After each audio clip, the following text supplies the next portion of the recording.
The gloves are officially off in the world of NASCAR. But this time, the fight isn't on the racetrack, it's in the courtroom. We are on the brink of one of the biggest legal showdowns in the sport's modern history. A battle that could fundamentally reshape the future of stock car racing. It's 2-3 Racing and Front Row Motorsports versus NASCAR. And this antitrust lawsuit is set to go to trial. This isn't just about money. It's about power, control, and the very definition of what it means to be a team owner in the Cup Series. So, how did we get here, and what's at stake? Let's break it all down. The central issue is something called the charter system. Introduced in 2016, charters are essentially franchises for the 36 guaranteed spots in every Cup Series race. They provide teams with a stable source of revenue and a valuable asset. However, these charters have an expiration date. The current agreement is coming to an end, and negotiations for a new one have completely broken down. The teams, organized under the Race Team Alliance, have been pushing for a major change. They want the charters to be made permanent. This would transform their charters from a temporary license into a permanent, secure asset, much like a franchise in the NFL or NBA. The teams argue that without permanent charters, they can't make long-term investments in their facilities, personnel, and technology. They feel they're building multi-million-dollar businesses on rented land, with NASCAR holding the power to essentially evict them down the line. Permanent charters, they say, would give them the security to grow the sport alongside NASCAR, attracting bigger investors and solidifying their future. But NASCAR sees it very differently. The sanctioning body argues that permanent charters would give the teams too much power and leverage.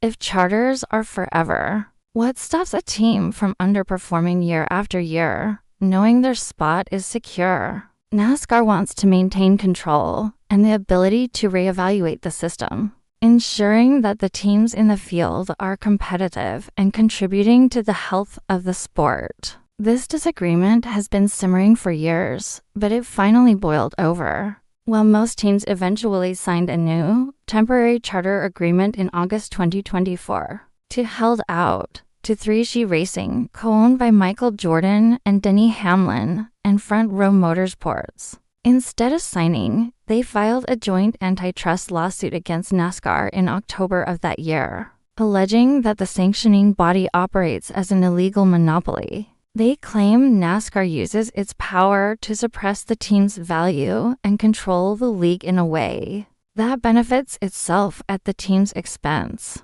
This lawsuit is the nuclear option the teams had been threatening for months.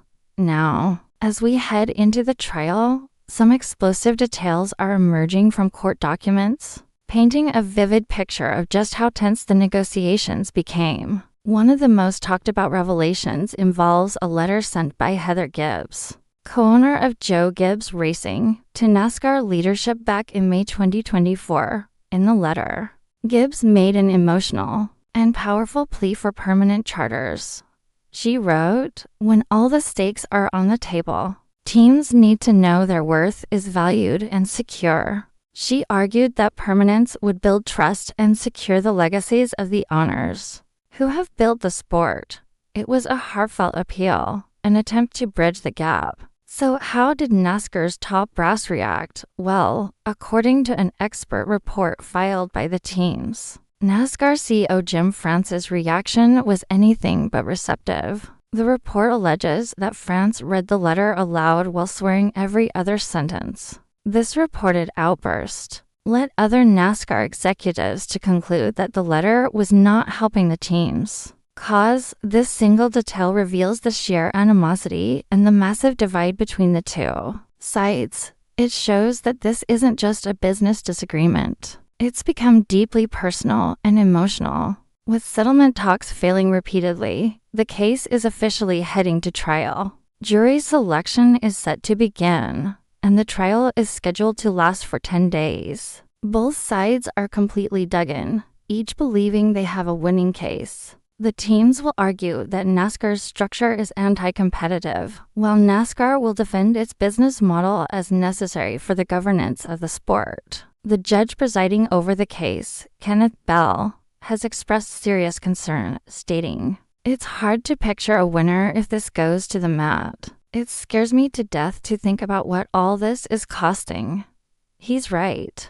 The financial cost of this legal battle is enormous, but the potential cost to the sport's reputation and stability is even greater. So what happens now? The trial will proceed, with 9 jurors and 3 alternates deciding the fate of this conflict. But even a verdict might not be the end of it. It's widely expected that whoever loses will appeal the decision, likely sending the case to the U.S. Court of Appeals. This could drag the legal battle out for another year or 2, leaving the sport in a state of uncertainty. And remember, a settlement can still happen at any point during the trial, after the verdict, or even during the appeals process. But for now, the 2 sides are preparing for war in the courtroom. This is a landmark moment for NASCAR. The outcome of this trial will have repercussions for decades to come. Will the teams win the permanent security they crave, fundamentally shifting the power dynamic in the sport? Or will NASCAR successfully defend its authority, maintaining its control over the teams and the charter system no matter what happens? The relationship between the sanctioning body and its teams has been fractured, and the details coming to light show just how deep the divisions run. We'll be following this story every step of the way, so make sure you're subscribed for all the latest updates on this historic legal battle. Thanks for watching.